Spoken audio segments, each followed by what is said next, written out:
Welcome to EAC Speaks, the podcast where we dive deep into the movement to end the HIV epidemic right here in the heart of the South, Arkansas. I'm your host, Eddie Wiley, and together we're going to explore the stories, insights, and passion that fuels engaging Arkansas community's mission. Join us on this journey as we unite voices and take meaningful steps toward a world free of HIV stigma. Now, get ready for a conversation that matters. This is EAC Speaks. Hello out there, and welcome listeners to today's special episode where we shine a light on an important topic, National HIV and AIDS and Aging Awareness Day. As we know, living with HIV has dramatically changed over the years thanks to advancements in treatment. However, with an aging population, new challenges have emerged.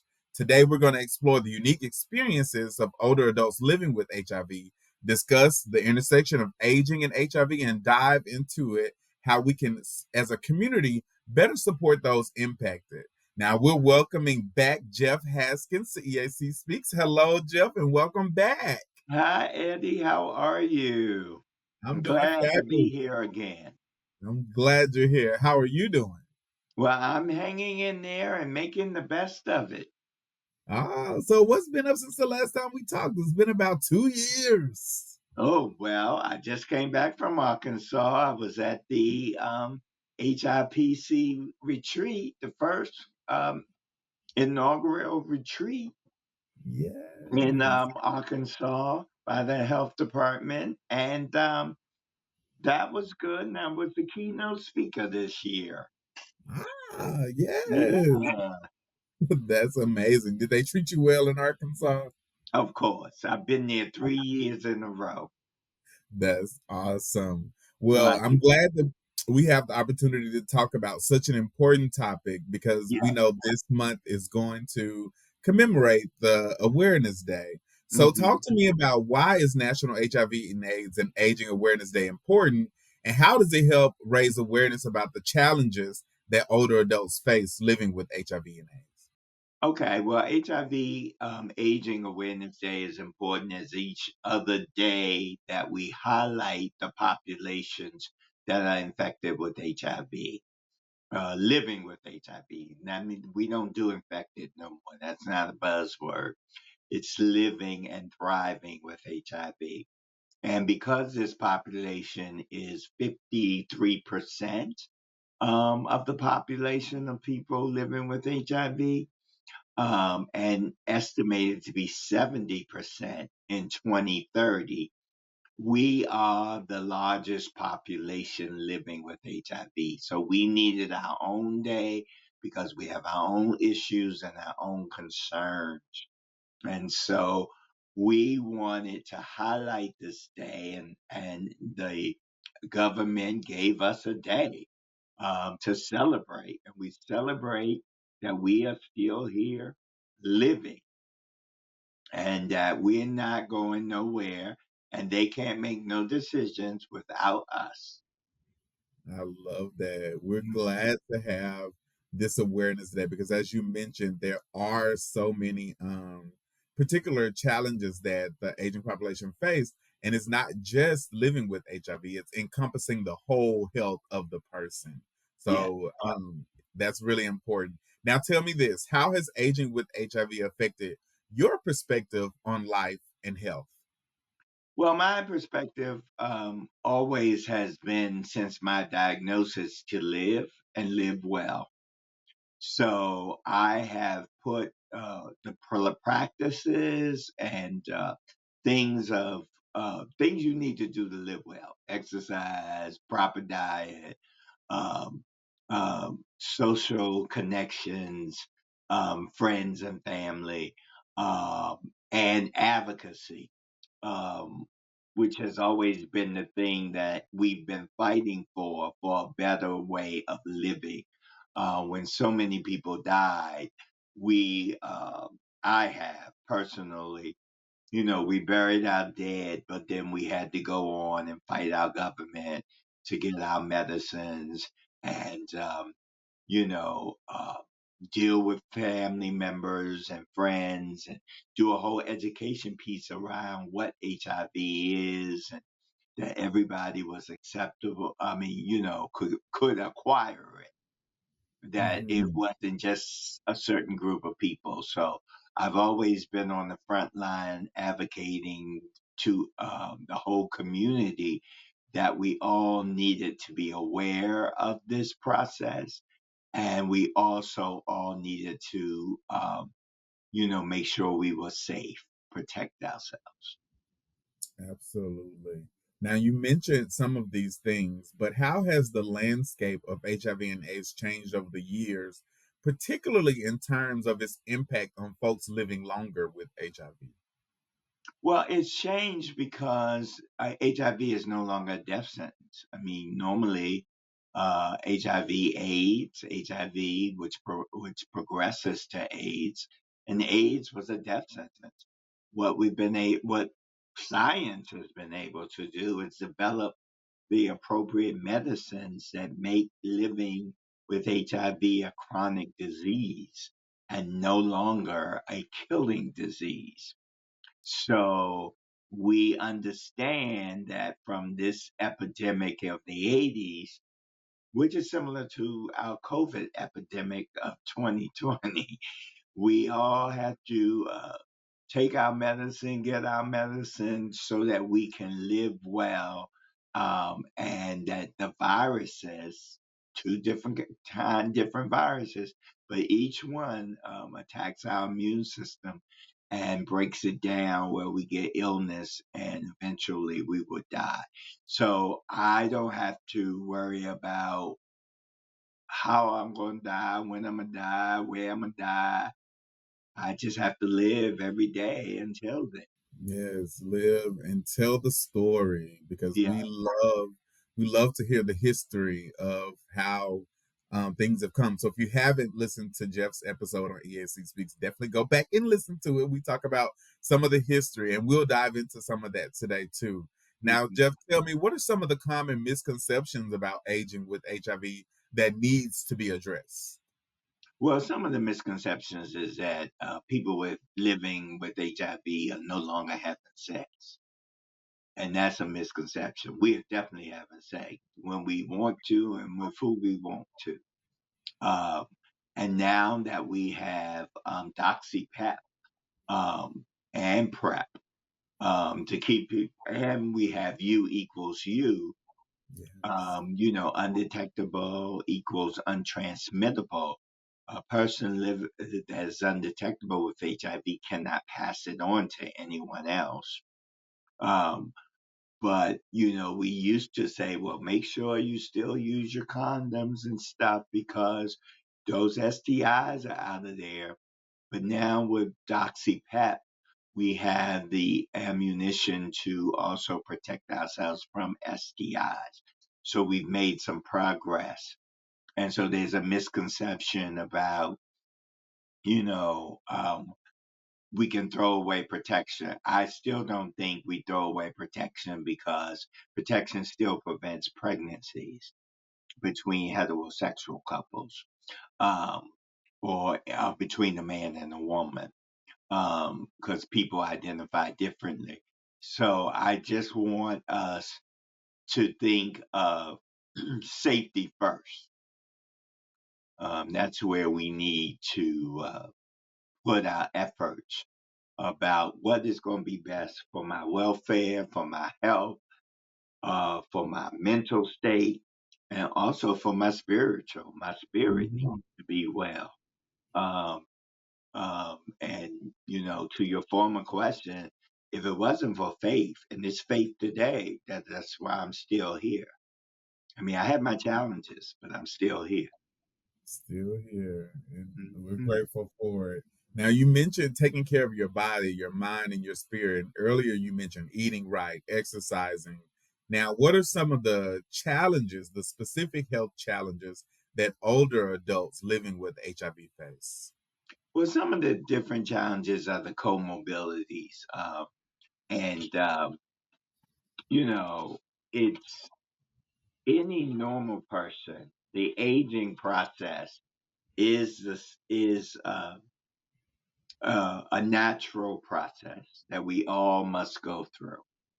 Now, with an HIV person, scientists tell us that that process is speeded up at least by maybe anywhere as far as 10 years. So, what a person was experiencing in their 60s, the aging population, those 50 plus, will experience in their 50s. And what people experience in their 70s, they'll experience in their 60s. So, because our immune system is been attacked, we sort of get things like hip replacement, knee replacement. Um, our joints are usually the first thing where you feel the pain and aging. We may have cardiovascular disease, we may have diabetes, and we may have other issues. So we definitely um, want to talk about those comorbidities. It's not so that means more pills usually. That we have to take a pill for your blood pressure, a pill for your diabetes, a pill for your high cholesterol, a pill for uh, dementia, a pill for all the other comorbidities that may formulate as we age. And that's why it's good to do, like you said, take care of yourself spiritually, mentally, physically, because you can alleviate some of those things by having healthier practices. So, and that doesn't just have to wait until your later 50s or Mm. 60s. I think everybody should, everyone living with HIV should take those practices early on. So I'm an advocate for doing better, even though I'm taking my baby steps, Jeff. I'm just taking baby Okay, steps. But there's okay. steps. But that's what, you put one foot in front of the other, and as you keep walking, you get better. You do Yeah, absolutely. and I know you're an effervescent personality and joyous, and so I know you're doing the right thing. I appreciate that. I do.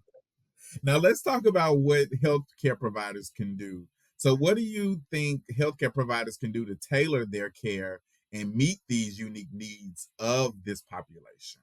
Okay, so the healthcare providers, um, what we don't have and what we need more of, and this is going to be in the general population of aging, we need more geriatric physicians.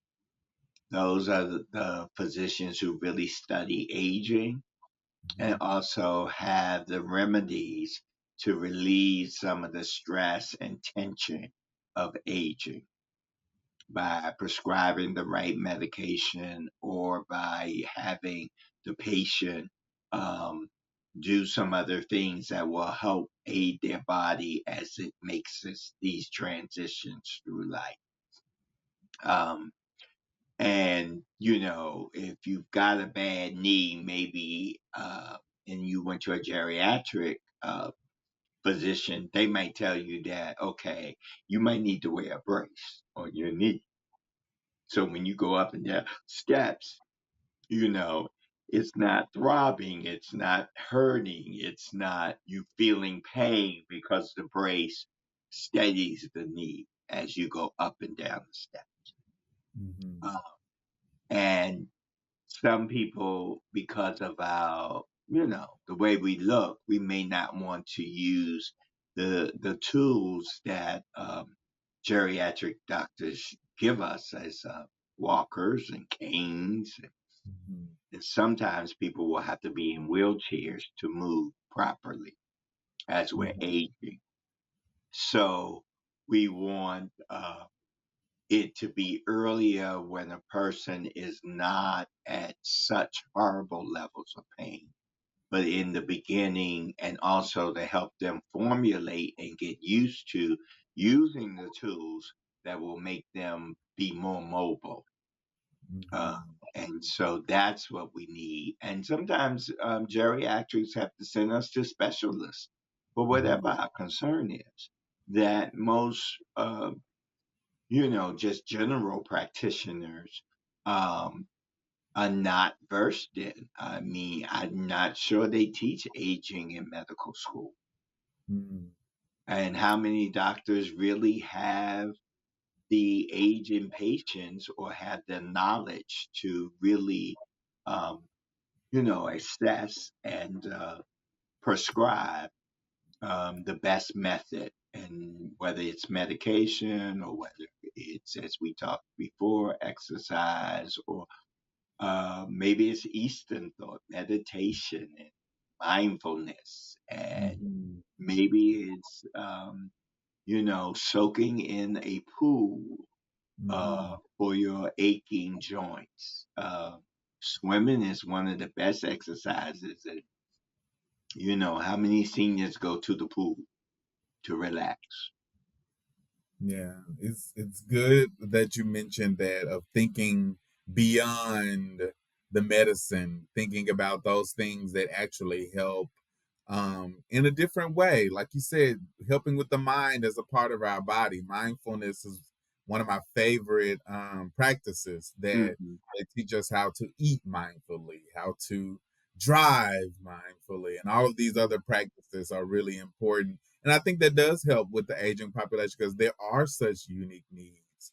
Now, let's talk about society because, as you mentioned, there is a misconception that old people may not be having sex, or I say old Hmm. people, older adults may not be having sex, or that older adults need A, B, and C. So, how do you think society as a whole can better support people who are aging with HIV?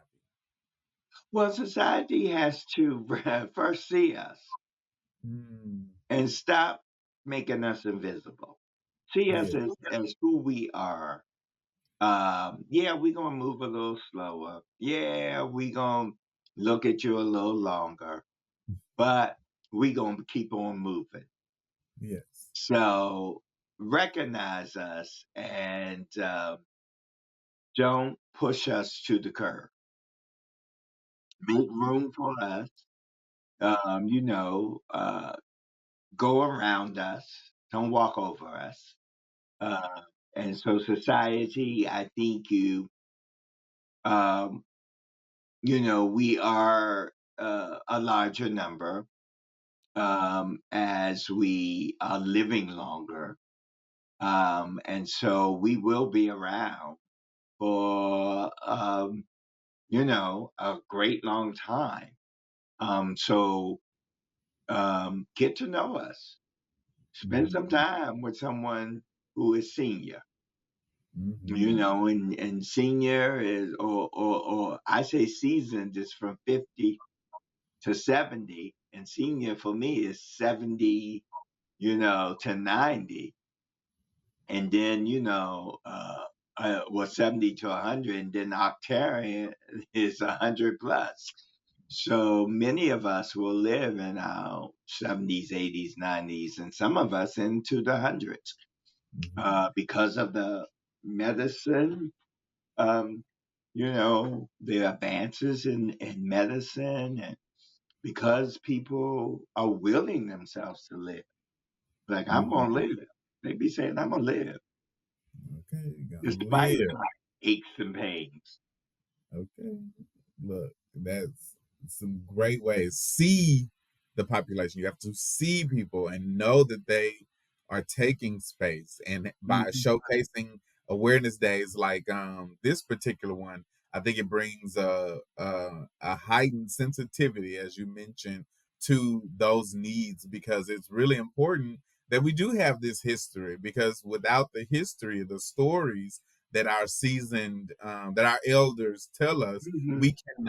we will continue to repeat some of those lessons, those mistakes, and Right. everything else. So I love taking time to speak with my friends who are a little bit older than me and Mhm. actually hearing about stories from the 80s and 90s when life was just a little bit more simple than it is now. Right. Yeah. It's really something to grapple with now. And that's why the positive mind is the most important thing you have Yeah. when the noise and the chaos and the divisiveness and the hate is just so prevalent, because that can affect your psyche, Mm-hmm. and you can become negative, and it can also affect your outlook on life. So, I mean, aging is really a good thing. Um, the way that it's been taught to us and the way commercials put it is, that it's not such a good thing. But the fact that you've lived this long, um, and some other people have not, is that you have a blessing that the others didn't receive. So you need to honor that, and you know, be blessed in being still here. I love that you mentioned honoring that piece. Mhm. Now, earlier you mentioned having a good support system. Talk to Mhm. me of the reasoning behind having a support system, whether it's family, friends, colleagues, healthcare providers, or whatever, and how has your support system changed over the years? Okay. Well, the support system has been, the people that I've known who first of all, we all got diagnosed. You either was HIV negative or HIV positive. There was no in between. In when this started in 1981 and continued. So, um, the whole support thing was around who was going to take the test and see.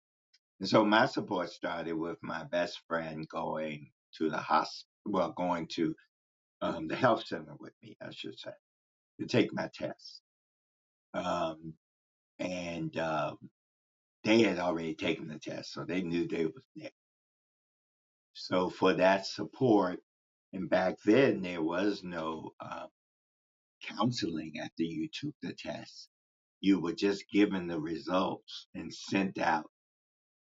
Your whole life had changed, and you were sent out and go to an agency, and the next person that will support you is the case manager and the physician, usually at those agencies who were doing the work around HIV and AIDS.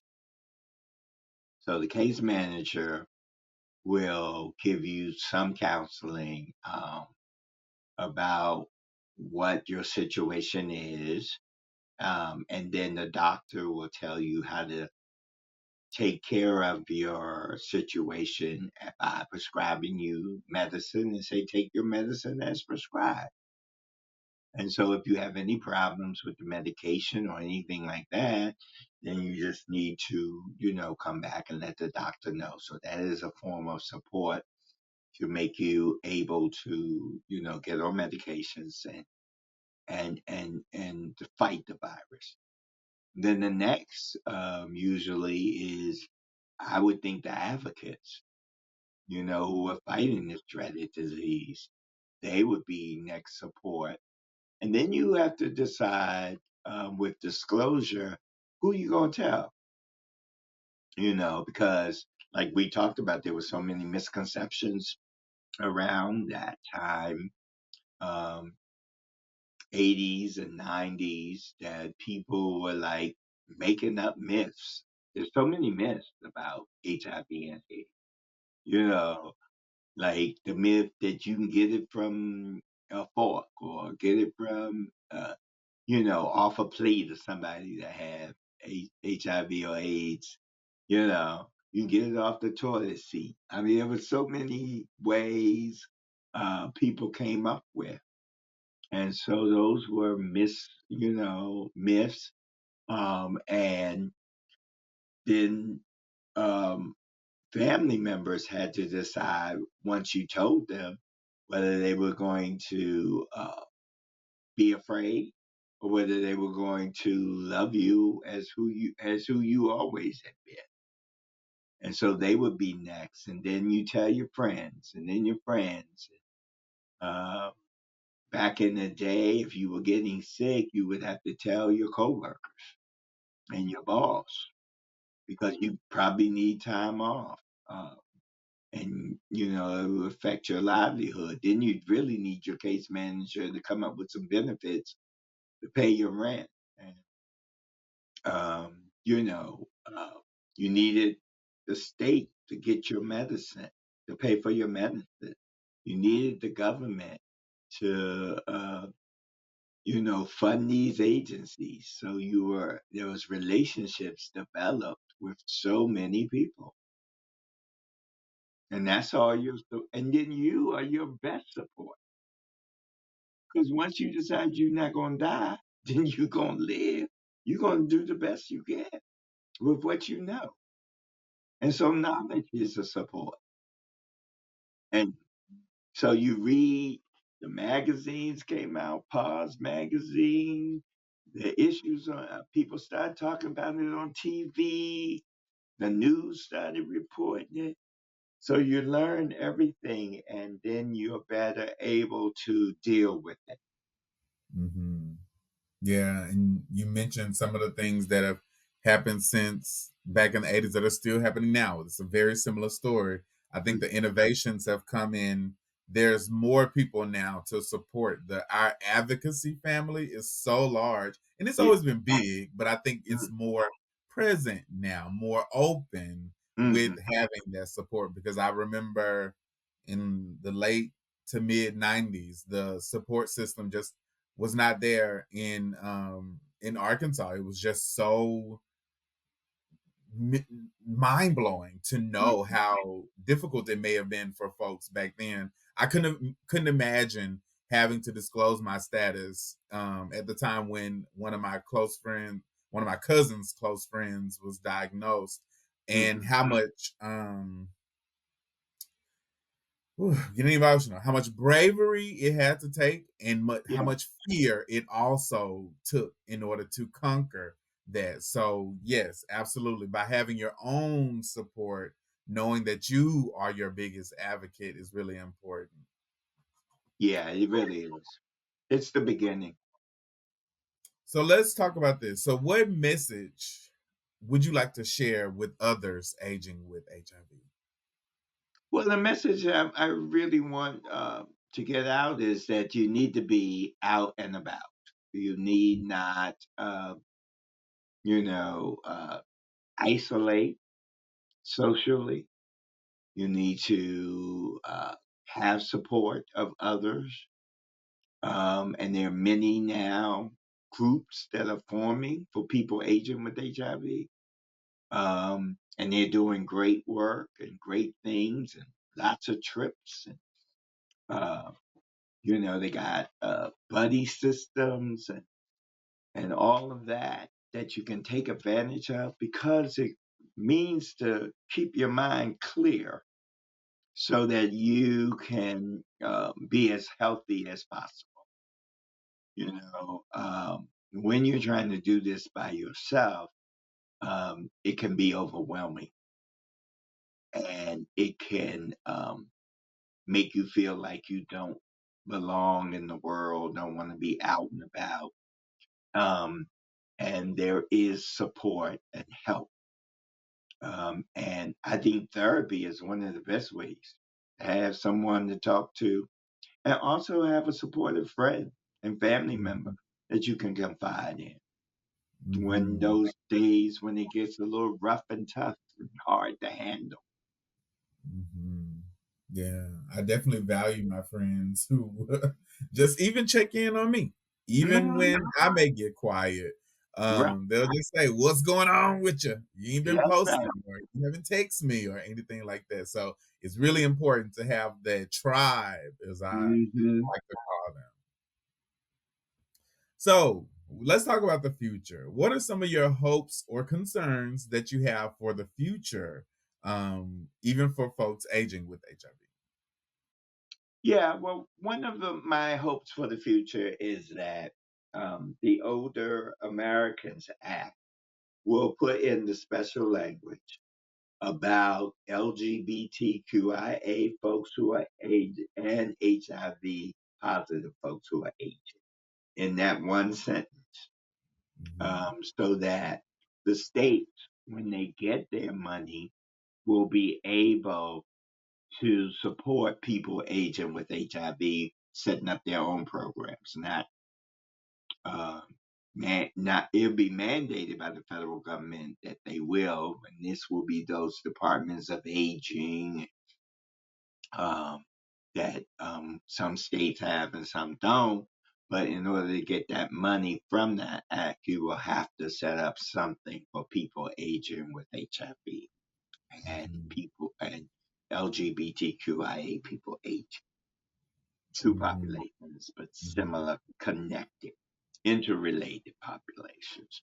As I am LGBT, aging, and living with HIV. So those are the three populations that the Older Americans Act wants to take care of in the future. So that's my hope.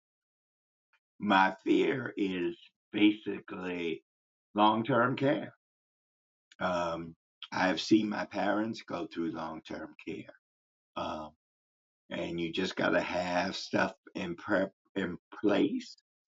Um, and that's not, and a lot of people don't think about it until they need it, and that might be too late. And so mine is make sure I have some long-term care provisions, so when I get to the certain age where it is necessary, that it is available to me, and that the states also help and provide, that the Medicaid and the Medicaid care um, are there for people who worked all their life and need support in their last chapters of their life.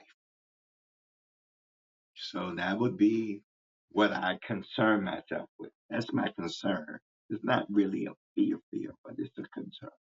I mean, it's something you have to think about and plan for. Absolutely. And advocating. And that's Yeah. exactly what we're advocating for is that inclusion. So you definitely enlightened me on some piece of that. So if there's more inclusion of Hmm. older adults that are LGBTQ or people who are living with HIV and may not even be in the community and the intersections of all Hmm. of those things, I think are important because I read an article recently of, like you said, long term care and how LGBTQIA folks have a higher likelihood of not having that family support Hmm. towards the end of life. And so it's important to have the tribe, to have those government assistance things, so that way people can live with dignity and Hmm. get to that place where it's not just isolation. Right. So we're coming towards the end of the episode, but I want to first of thank you for engaging me in that conversation. But do you have any final remarks for this particular episode for the listeners? Oh yeah. Just support people aging with HIV. I mean, any way you can, um, talk to them. When they disclose to you or reach out to you or let you know, be a listening ear and be attentive, because that is a form of support and one of the best forms of support. And just support them in their efforts to make a better life for themselves. And whatever you can do to help them, assist them, just be a good support person. Love that. Yes, take care of each other. That's a Yeah. great message. And thank you again, Jeff, for being Oh, you a welcome. guest. So tell the people where they can find you. Do you have Yeah. website? Yeah, Jeffrey Haskins on LinkedIn. You can find me there. My email is jeffrey860 @gmail.com. And yeah, so I'm on Facebook, Jeffrey Haskins. So Yeah. that's where you can find me. Awesome. So definitely if you want some advice, you want somebody to give you some good stories, hit up Jeff, okay? All right. Hook me up. Let me know. Look me up. Again, thank you for being on the show. And if You're you would welcome. like to be a guest on EAC Speaks, Don't forget, you can hit us up online, go to our website, shoot us a DM on socials or any other place. And stay tuned for our next episodes where we do talk about DoxyPep that Jeff mentioned in this episode. And we'll be super excited to bring you that. But until next time, we'll say ciao. Say ciao, Jeff. Ciao. The EAC Speaks podcast is partially supported by the Arkansas Department of Health through a grant funded in part by the CDC. All discussion is solely the responsibility of each participant and doesn't necessarily represent the official views of Engaging Arkansas Communities, the Arkansas Department of Health, CDC, or the U.S. government.